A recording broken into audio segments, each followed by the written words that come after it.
Bismillahirrahmanirrahim. Tersebarnya berita Islam. Walaupun pada mulanya dakwah itu disampaikan secara sembunyi, hanya segelintir sahaja di kalangan bangsawan yang menerima Islam. Yang lainnya terdiri dari kalangan fuqara, orang-orang fakir, dan hamba abdi. Justru merekalah yang lebih merasai kezaliman dan penindasan jahiliyah.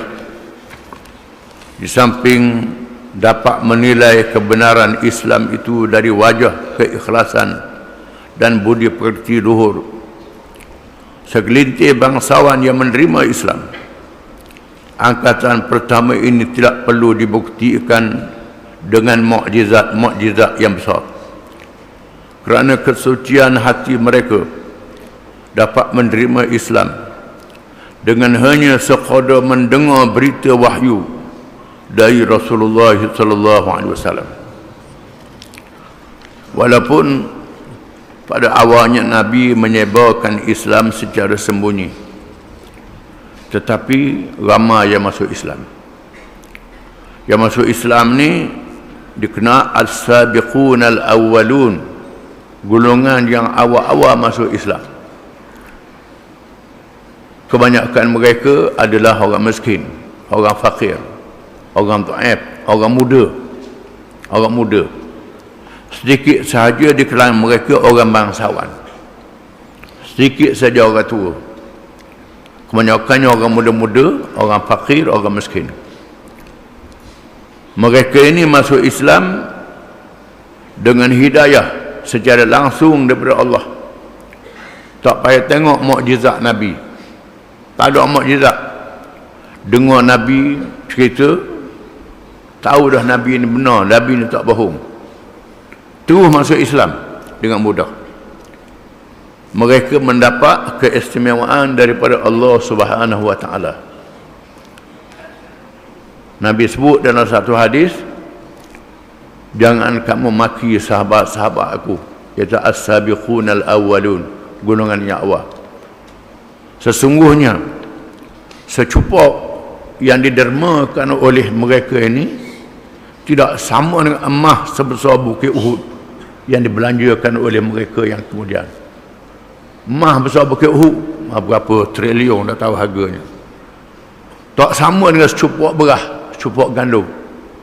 Pahala yang dibelanjakan oleh as-sabiqun al-awwalun, mereka yang awal-awal masuk Islam.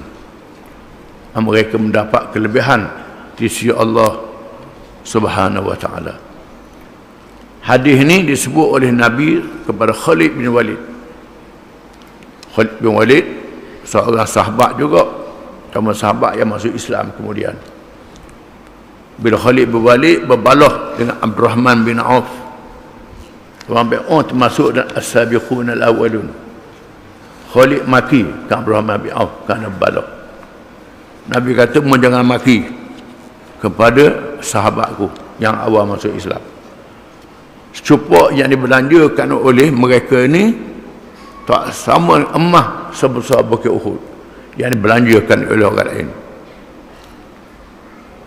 Akhirnya berita kedatangan Islam dan kerasulan Muhammad SAW diketahui oleh setiap rumah.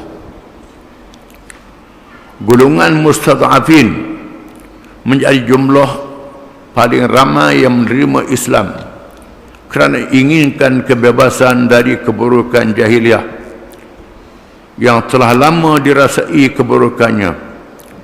Apatah lagi mereka sangat memerlukan kepada perubahan ke arah kebaikan.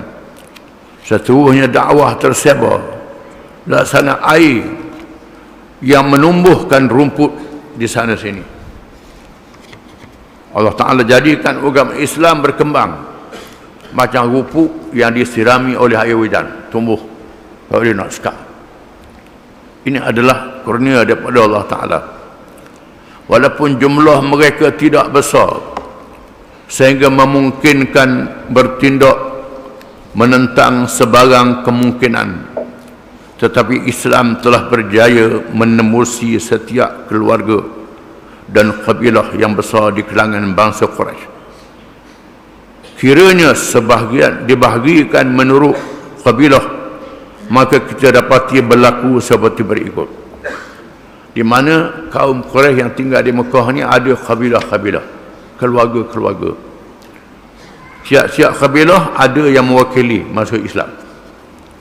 Mewakili masuk Islam. Siap-siap kabilah.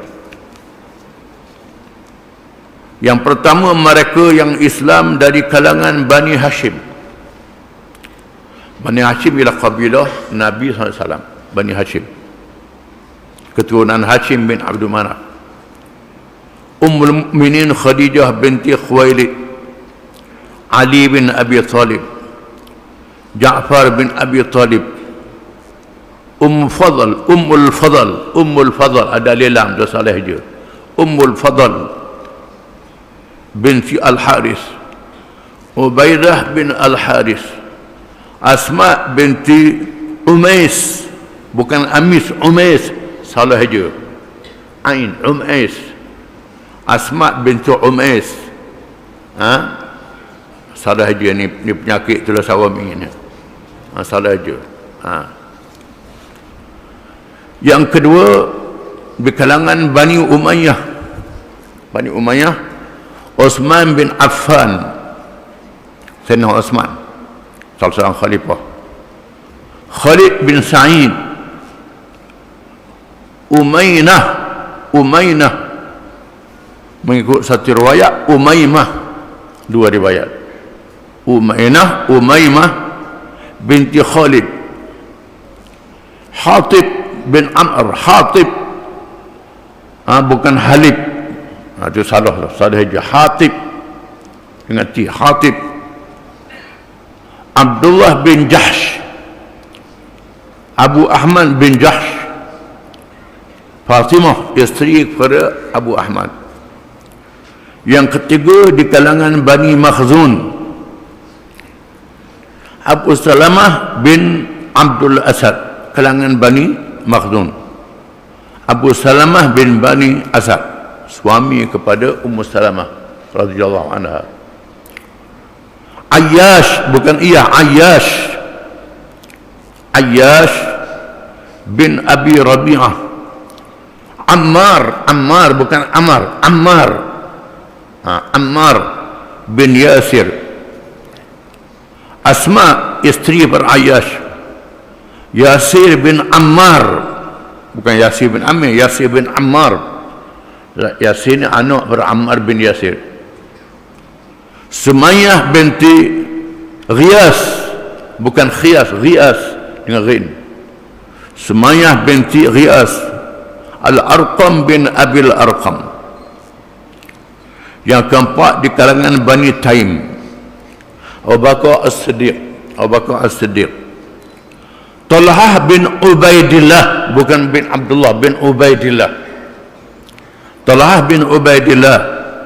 Amir bin Fuhairah, bukan Fuhairah. Amir bin Fuhairah. Bilal bin Rabah.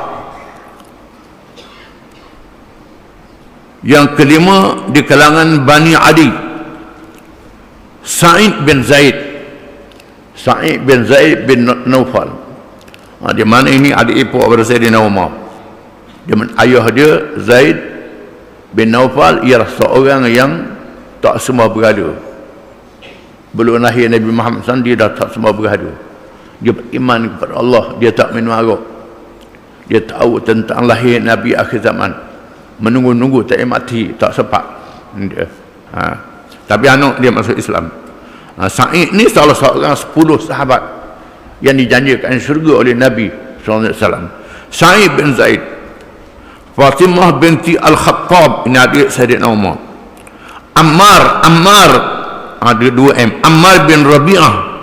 Nu'aim bin Abdullah. Waqid bin Abdullah. Khalid bin Al-Baqir, Amir bin Al-Baqir, Ayyash, bukan Ayyash bin Baqir. Yang keenam, di kalangan Bani Zuhrah, Sa'ad bin Abi Waqqas. ini salah seorang sahabat 10 yang membuka negeri Parsi. Pengelima yang dilantik oleh Sayyidina Umar bin Khattab memimpin bala tentera Islam menawan negeri Parsi. Sa'ad bin Abi Waqqas. Ada orang kata kubur dia di China, tu tak betul. Kubur dia di Madinah, dia tak mati di China. Berkata Sa'ad lain aku. Sa'ad lain salah. Orang ke ziarah Cina kubur Sa'ad bin Abi Waqqas. Kerana Sa'ad ialah sahabat yang besar yang bertaraf menteri pada Sayyidina Umar. Sayyidina Umar panggil balik. Duduk di Madinah bersama dengan dia dan mati di Madinah. Sa'ad bin Abi Waqqas, Abdurrahman bin Auf, ini juga sahabat yang besar, salah 10 sahabat. Amir bin Abi Waqqas, Abdullah bin Mas'ud, Al-Muttalib bin Azhar, Khabbab bin Al-Arat. Yang ketujuh di kalangan Bani Saham, Khunais, bukan Khunis, Khunais bin Huzaifah, Khunais bin Huzaifah, Huzafah, Hafsah binti Umar. Yang ke-8 dari kalangan Bani Jamah, Hatib bin Al-Haris, isteri Hatib Fatimah, Khattab bin Al-Haris, isteri Khattab, nama dia Fukaiha, As-Sa'ib bin Uthman. Yang ke-9 dari kalangan Bani Asad, Az-Zubair bin Awam, kalangan Bani Asad. Yang ke-10 dari kalangan Bani Amir, Abu Ubaidah Amir bin Jarrah, Sulaid bin Amr. Yang ke-11 dari kalangan kabilah yang lain, Suhaib, bukan Muhaib, Suhaib, itu salah dia. Suhaib bin Sinan, bukan Sanan. Suhaib bin Sinan Ar-Rumi, Mas'ud bin Rabi'ah, Muammar bin Al-Harith, bukan bin Habib, itu salah dia tu, Al-Harith. Ammar bin Absah As-Salmi, As-Sulami, bukan As-Salmi, As-Sulami. Zaid bin Harisah, Uthman bin Maz'un, Qudamah bin Maz'un, Abdullah bin Maz'un, isteri Abdullah, Ramlah.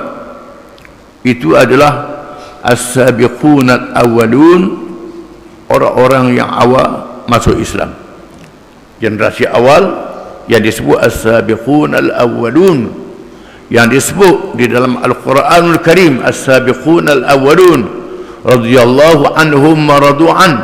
Allah Ta'ala redha pada mereka dan mereka redha kepada Allah, yang mendapat kelebihan lebih daripada sahabat-sahabat yang lain kerana kedudukan mereka yang tinggi di sisi Allah. Sikap orang-orang Quraisy di peringkat permulaan, wallahu a'lam.